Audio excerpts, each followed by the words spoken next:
What's up, Keel Hauler fans? Tim Fitzgerald here with head men's basketball coach Brendan Rooney. Brendan, here we are, conference tournament time. There's always kind of a special excitement, a special buzz in the air. Your thoughts on when we hit this time of the season? Yeah, I mean, it's exciting. I mean, it was a dogfight to get in these 4 spots, and it came down to the last day, and now it's win or go home, and that has to be the mentality, and hopefully we've treated that as such the entire time, and now it comes to fruition in conference tournament time.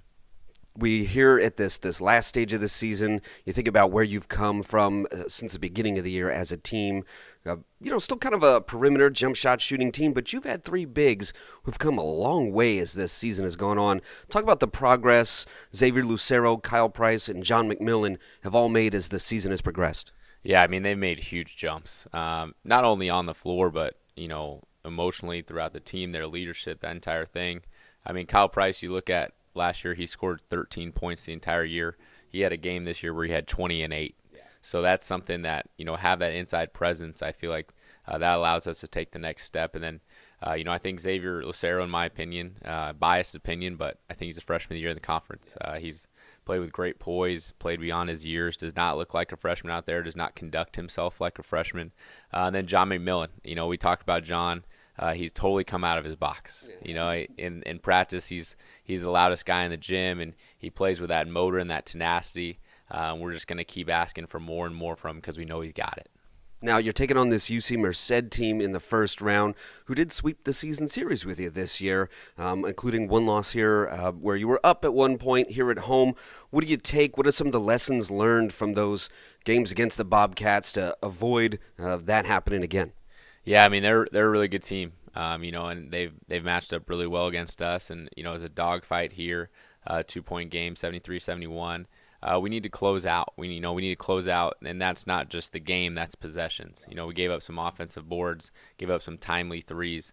Those are the sort of things that we need to fix, and we need to get that done on the defensive end because I feel like that's where, this time of year, people that can get stops are the ones that end up hanging banners, cutting down nets. Now, you notice, everyone, I didn't say interim head men's basketball coach when I introduced Coach Rooney.